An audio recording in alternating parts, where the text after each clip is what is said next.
Ladies and gentlemen, we are back. This is Don't At Me live in Studio A from Beverly Hills. I am Alex. This is Mykell, the one and only man. Mykell Matthew. What's up, America? Let's do it, ladies and gentlemen. Let's do it. And we got a lot to talk about today, man.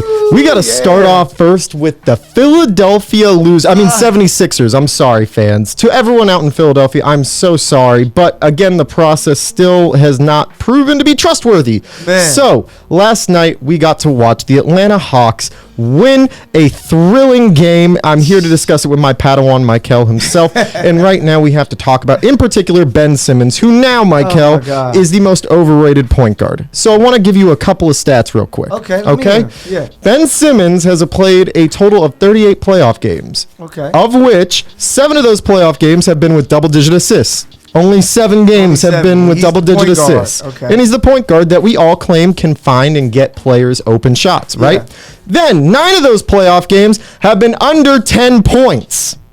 10 points from your 6'10 point guard that most assuredly has the best mismatch on the court. And then we go even further. Simmons has only 4 playoff games where he scored more than 20 points.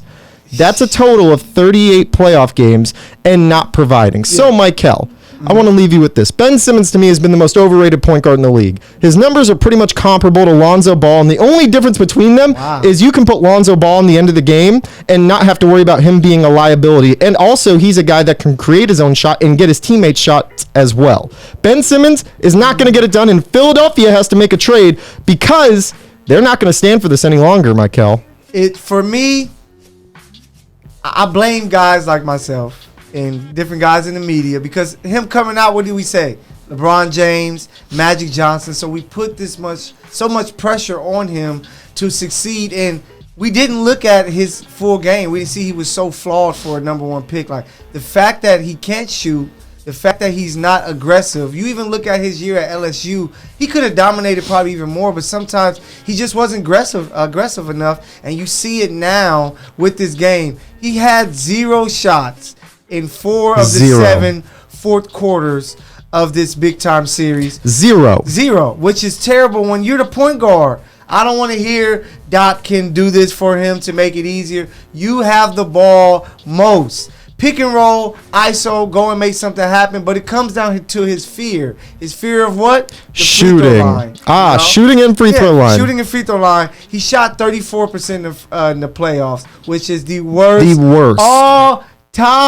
All-time worst, people. This is the point guard of the Philadelphia 76ers. This is the guy that we have lauded being an all-star. This is the guy that had a Slam magazine cover done in homage to LeBron James. True. Not on the same level. Ben Simmons is an O&D player. He provides 0 on the offensive end and all defense. Yes. Look, you are not going to be able to win anything with a squad like that. Tobias Harris and Joel Embiid can only do so much on the court. Curry is like, there's only so much these guys can do. Is he an all-star player? I believe so because he gives you 15, 8, and 8. He's a top 3 defender. He's one of the best defender. He's one of the best passers. You have to give love, but it comes down to offense. Can you get some buckets? And at the end of the game, the fact that you can't get a spin move to a dunk and you pass, which leads to you get 1 out of 2 points. It just shows that he's not aggressive enough. For me, for someone who's been tooting their horn for so long, the next Magic and Bird, I'm done with the process. I think you go out and try to get a Dame, a CJ McCollum, somebody for him because I just don't know if he's ever going to be an aggressive scorer. And it just sucks because Embiid is so great, man. Look, the last thing I'll leave you with and the rest of America on this Ben Simmons debacle is this. Ben Simmons is the type of player that'll make plays and get people in the stands for the regular season. Yes. He has and lacks the heart to play basketball. He suffers from the same syndrome that Andrew Wiggins does, in my opinion. Unwillingness to play and no heart on the court. I wouldn't say hard. I would just say willingness to be great. Mykell, unwillingness to play, an unwillingness to be great. Because if he really wanted to be great, he would have elevated his game like we had all discussed. Yes. He had multiple games in the series. They were up 2-0 at one point. They could have gotten something out of Ben Simmons, and they couldn't. And this is what I'll leave you with. America, if you really think that the Philadelphia 76ers are now going to get comparable trade value for what we thought Ben Simmons was 3 months ago when everyone was lauding him as an all-star, you are wrong. He just got exposed. Any team that trades for him is going to win that trade solely because they're not going to have to give up as much as they probably would have 3 months ago. Hey, he's only 24, played 4 years. He can grow. But 4 years with no offense developed. Give it up, Philly. You know what the offense that has developed is? Let's think about it. We got to talk about the rest of the playoff picture right now. Mykell, this is that moment. Yeah. We have to make our picks to both come out of the conference finals and then match up in the NBA finals. Okay. You have the Hawks. They're going to be going up against the Milwaukee Bucks. Yes. And then you have, Clippers, Suns. The Suns already up 1-0. I said it. Go check the tape. I said it before. If the Lakers didn't make the finals out the West, I said the Phoenix Suns would. So I got the Suns in the finals. I think. He actually did say that. Thank you. Man, thank you for giving my flowers, man. Come on, I can't hate against the force, man. Jedis are cool with us in our past. Man, leave me alone. Stop picking on me. But so I got the Suns, and then I got the Milwaukee Bucks. I just think that too much size. Jrue Holiday is going to do a great job against Trae Young. And Atlanta's not ready to make this leap over a team that we've been like, they're so close. Over Giannis's dead body, he's not going to be in the finals. So Suns, Milwaukee. All right, Mykell Skywalker has made it known. He has Suns Milwaukee going to the NBA Finals. Now, I happen to think, I'm going to put it like this. The Suns, to me, are the lock from the West. But, Okay. The lock? But, Yeah, the lock. I got you. if Kawhi Leonard somehow pulls a Paul Pierce coming down the freaking tunnel. Paul was poop. Willis Reed. Hey, man.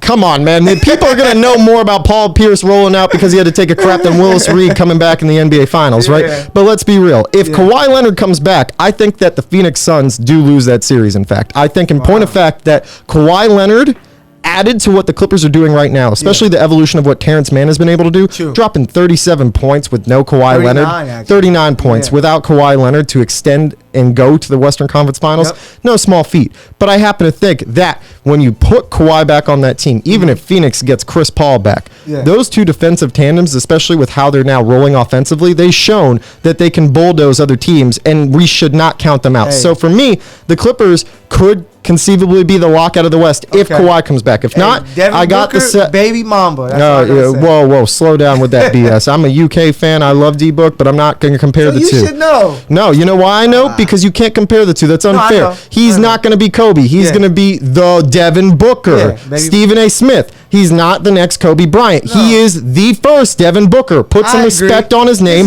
Put some respect on the damn player's name for the work they're putting in. Pause. Let's get back to it.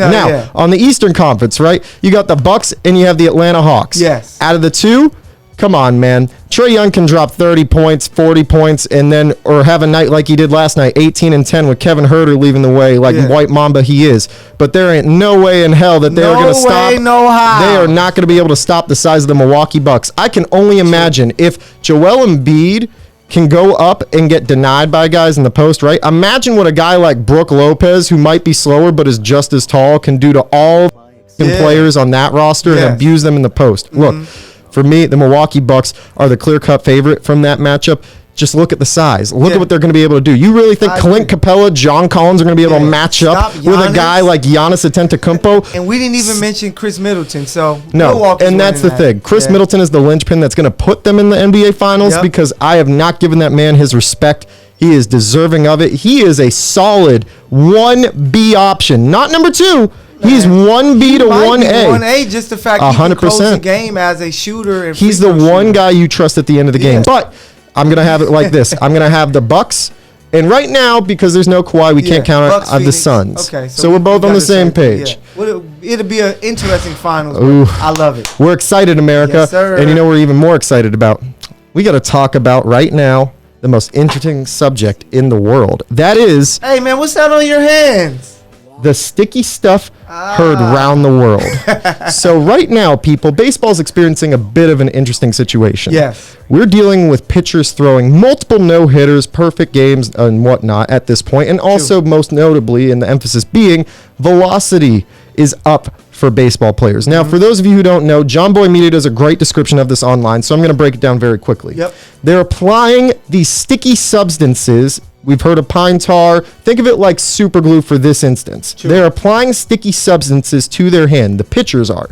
That way, when they are throwing the ball, you get the most release, and the ball stays glued to your hand for as long as possible That spin is to crazy. increase the spin rate, and which causes the ball to be more erratic, which makes it much more difficult for hitters to go after, and also pisses them off greatly. Now, the issue being here is that we already saw the MLB crack down on this slightly with the minor leagues. True. They've been giving out multiple suspensions to multiple players, I believe in 1 day span, for using a substance such as Spider Tech, which is one of these multiple substances that you're hearing about, and other concoctions, which are made of boiling Coca-Cola and other syrup next, substances. Gorilla Glue? Right? That girl actually got a sponsor, by the way. Yeah, I know. And now, because of this issue, the MLB is having to deal with both players, such as pitchers, who are talking openly about how this stuff helps with grip, which batters don't necessarily have an issue with.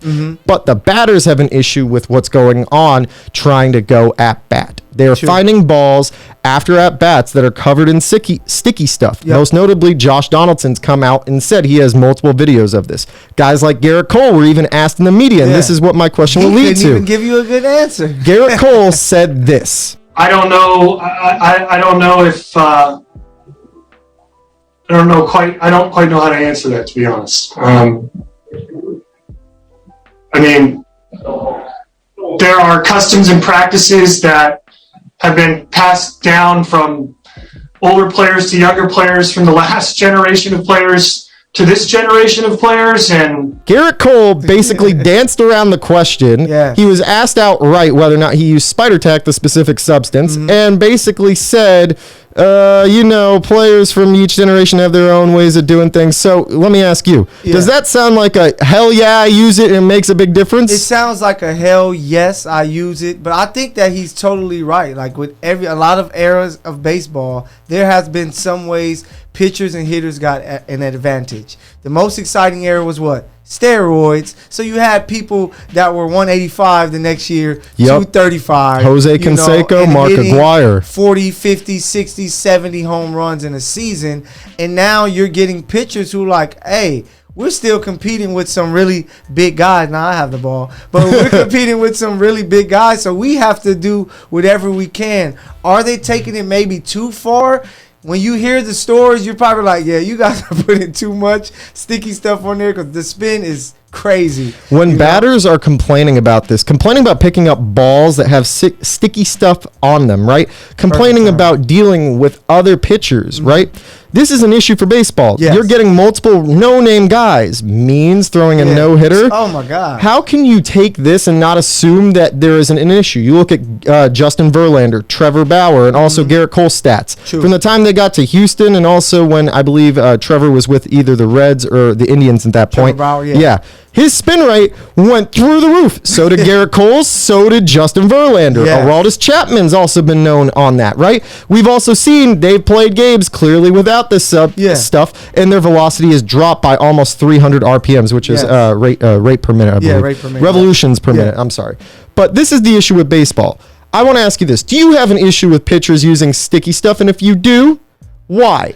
My issue is that, like many other sports, I got the ball again. Like many other sports, it's about putting points on the board. So we want to see the long ball. Seeing a no-hitter is always special, but you don't want to see too many of them. Like, you want to see the long ball. You want to see as many hits as possible. So with these guys taking advantage of the sticky stuff, it's taking that away. You know, what do we talk about most of the time? We're talking about Vladimir Guerrero Jr., what he's doing. Mike Tatis, Trout. what he's doing. Trout. Ohtani, what he's doing. Because we want to see that. But when you're coming out there and the pitchers are dominating the game, think about baseball a long time ago. You don't really hear much, you know. People don't talk about it as much, but we talk about Ted Williams. We talk about Babe Ruth because they can hit, and that's what it's about. So stop cheating, guys. We want to see the long ball.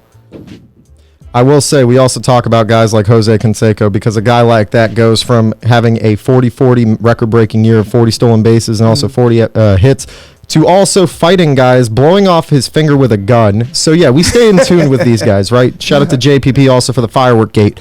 My God. Now getting Leave back these to it. guys Look, alone. baseball to me, I don't necessarily have an issue with pitchers using sticky stuff. What I have an issue with, Too much of it. no, my issue really falls in line with, if you're the MLB, have a set rule. At least make a standard so that these Yeah. players know what they can and can't do. Don't leave it up to the players going to the media, taking their displeasure there, which in turn causes an issue for baseball on the inside, right? True. There are a lot of more unwritten things that we don't know about the baseball world that I'm sure aren't getting out. But this is one of those instances that's ugly. And the real issue in lies that if baseball reacts to this, how can we scapegoat them for how crappy they reacted to the Astros cheating and winning a World Series? Like, if the MLB comes down harsher on this than actual players cheating in the World Series, which both are clearly tied, because if the Astros were using this stuff and also getting guys like Cole and Verlander spin rate up, you damn well know that they were using cameras to watch, get the signals, and also using sticky stuff. Bang your cans, right? So that's the issue for me. The MLB cannot take a stand on this and act harsher towards this than they did towards what the Astros did, because that will put the nail in Manfred's coffin. Rob Manfred, you better frickin' act, my friend. Baseball fans are not going to take more of this incompetence. You've made Roger Goodell look like a saint already, so maybe actually step up your game and start doing your job. Like, I don't know, be a commissioner of a sport. Yeah, true. So hopefully baseball figures Take this that out, for man. data. Take that for data, baby. So, fans, now that we are finally at the last part of this, we can discuss whether or not this is good for the sport of boxing. As some of you know, I am a sensei. No, joke's on me. I'm actually just a black belt. I train with my sensei, Emil Farkas. Shout out to you, sensei. But we had to critique some MMA, UFC, boxing, and that right now is the Paul brothers. Oh, my God. Jake and Logan Paul are now infiltrating the boxing world. They are trying to find their role in there. They're trying to find their niche, but realistically, all they're doing is getting cash grabs and also making a name for themselves upon doing the Pokemon stuff and YouTubing. Let's not forget that this is the same guy who is going to be fighting in the ring soon. True. Yeah, that same guy. So, because of this, we have to decide. Mykell, a guy like Jake and Logan Paul, they're going into these fights. You saw one brother take on Floyd Mayweather. You saw how controversial, I guess the word would be, or how much of a cash grab or highway robbery it was by Floyd Money Mayweather.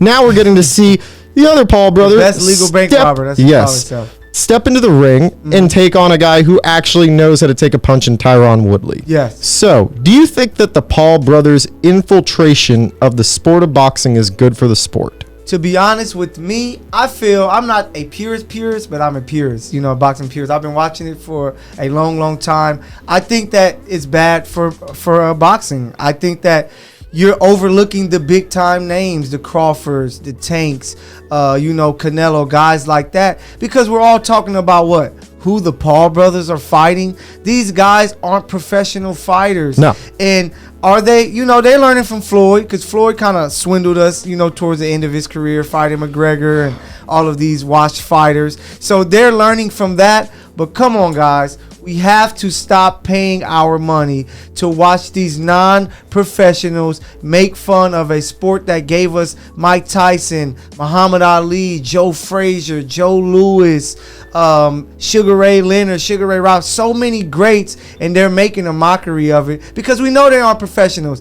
You had Jake Paul screaming when his brother was clearly losing the fight against Mayweather, saying that 50-1, which was like total nonsense. I think that is not good for boxing, but I just think it's just a little phase that they're going through, and it's going to eventually disappear. Okay, so to everyone who also watched that fight in particular, if you guys don't remember, there was no official score, so how can you claim that it was a loss when there's no official score? That's my first issue. Look, as someone that does mixed martial arts myself, boxing to me isn't necessarily my forte because I like seeing the utilization of the whole body. I like the respect of the art, right? I understand boxing has its own craft and I respect that. But because I'm more of a purist in terms of utilizing the full body and also MMA as a whole, I'm not necessarily the biggest boxing fan.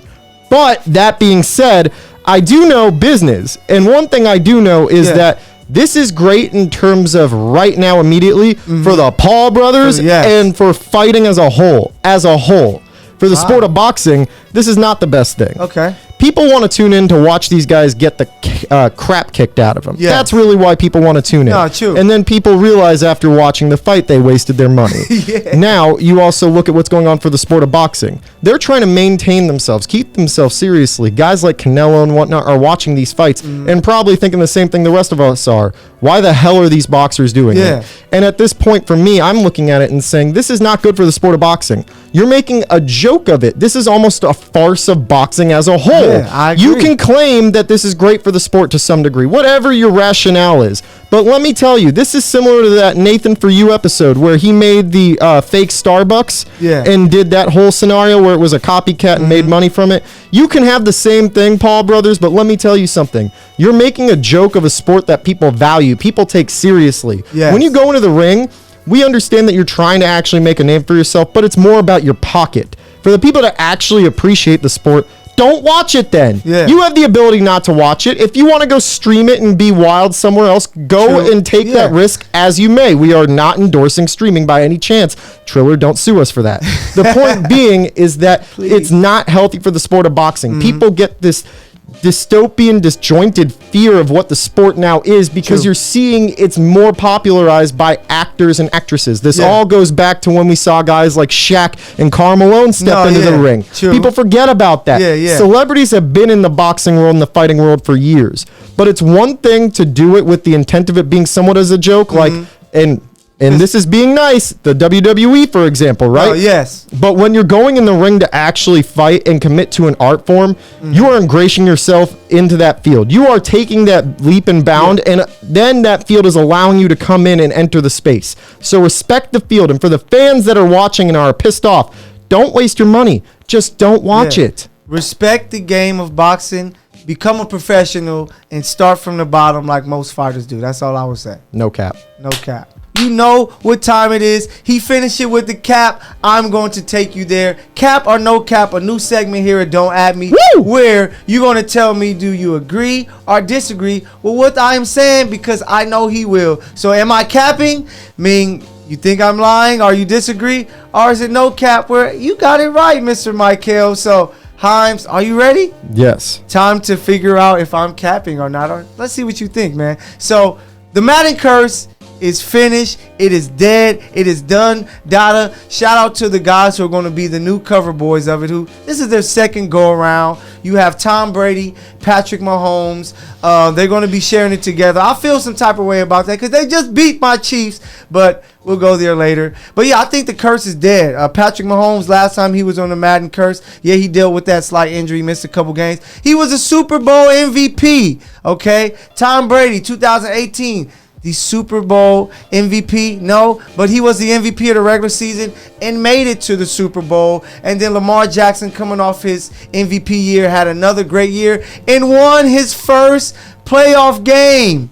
The curse is dead. I don't want to hear anything about it. Himes, cap or no cap? No cap. You know why? Oh, yeah, There's never been a curse. Okay. There's never been a curse. People like to make things out of nothing. Just because they slap your face on a video game cover doesn't mean anything. Just because they put President Donald Trump or once President Donald Trump on the cover of Time magazine back in 2013 doesn't mean he was going to be the president. Well, he did. But that being said, it's nothing. There is no curse. Nothing? I love how fans take things out of proportion and blow it up just because they can. They want to find a reason and an excuse. Just because you were the cover of a freaking video game does not mean there was ever a curse to begin with. Yeah. So, cap or no cap there. Number 2. America, let us know. There needs to be more African-American coaches in the NBA. There's 7 this year. You know how many of them are still coaching? 3. We still have the Final Four with 3 of the coaches being African-Americans. And the top executive of the year, black executive from Phoenix, and James Jones. Hey, agree. So you got Monty Williams, you got Ty Lue, you got Nate McMillan, who was fired earlier this year and doing a great job. I think we need to see more than 7 coaches with the teams in the league.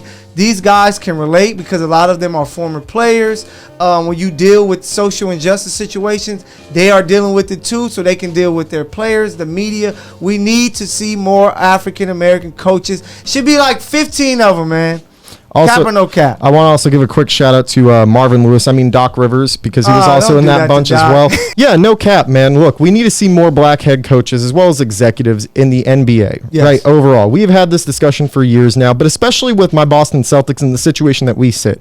People have this connotation that Boston is racist, as well as from what you heard guys like from number 11 who saged the arena at one point saying that point Kyrie, blank to man, the say media. his name. Who? I don't know. I remember there was some guy in the green uniform years ago, but that being said, we need to see more black head coaches. We need to see more people that players can relate to. Yes. I think that's what we need to just point out point blank. We need to Yes. have people in jobs and positions where we can relate to them, whether it's beyond the color of skin, whether it's religion, whether it's sexuality, but whatever the means may be. Yes. But in particular with the NBA as it stands, most of the players are black. Yeah. What do you see most of the NBA have? White executives, white head coaches. True. No, change it up. Just like you said, having previous players in the position as a head coach allows your team to function better. Yeah. We've seen it. Ty Lue is a perfect example. Look Yeah. what's going on with other players in the league. It's something that needs to change, and I'm glad we're seeing that starting now. Yeah, so we need to see more of it. Cap or no cap, let me know. Number 3, the final one. We're going to take it away from sports, man. You know we're big music fans as well. So I'm going to say it right now. Let me know, Alex, is it cap or no cap? And you guys let me know as well.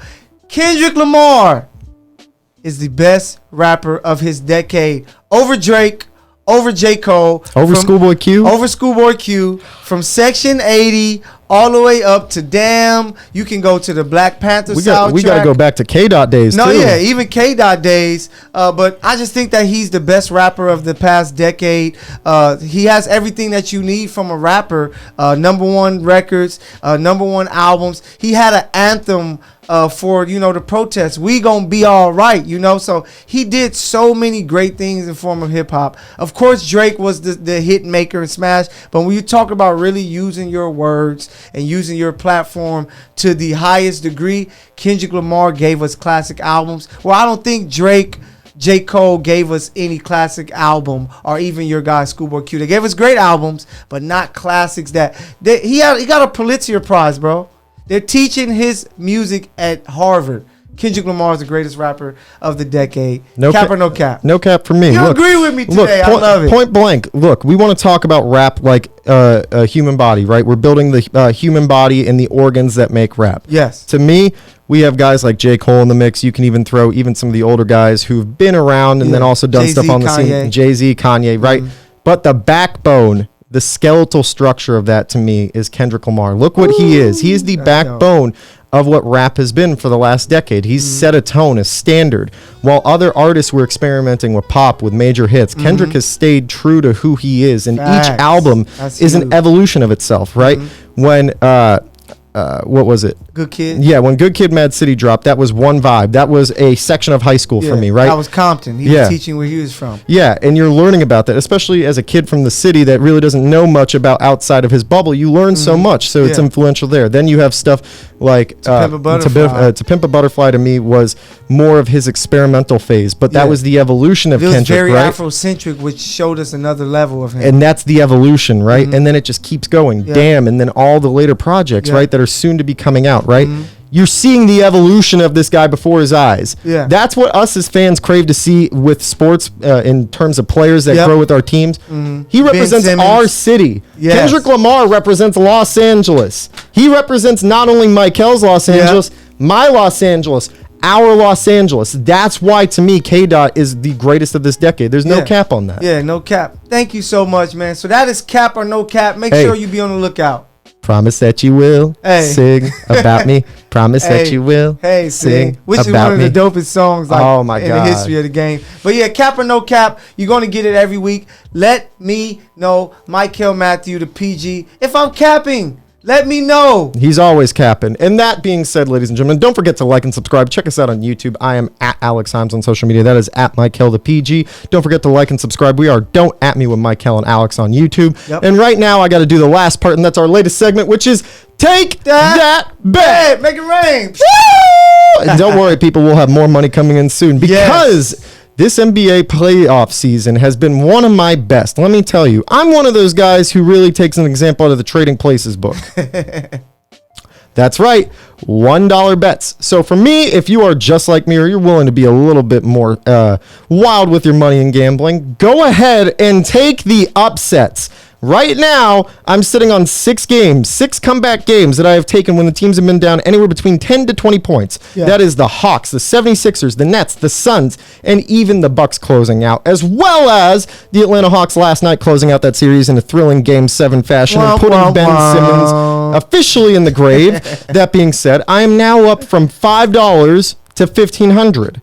And that is simply off going on games that get to the line of anywhere between plus 1,000 to plus 1,500. Now, I understand that's a high risk but high reward scenario, people. When you're seeing teams that are able to go up major margins in the first half, you're almost assured nowadays with the 3-point shooting of all of these teams, they will come back. So why sit on money that could grow incrementally off of 5 minutes of praying and waiting and crying and doing whatever you got to do, whether that's crawling on the cobblestone path to that church in Mexico or crying to Mykell and I because you need extra $5 to place that bet.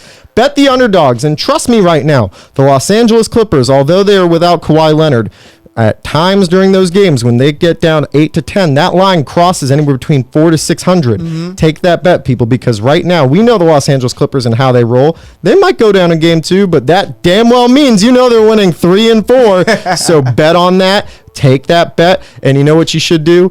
Don't forget to like and subscribe. Check out the rest of the work that we have going on here. Let us know what you like. And thank you again for tuning in on all streaming services. For those of you who are watching on YouTube, we love you. Yes. Be safe, be healthy, be good people. And shout out to James and Janice from Dead Meat. We love you, buddy. Hey, we're out of here. And remember, take that bet. Boom.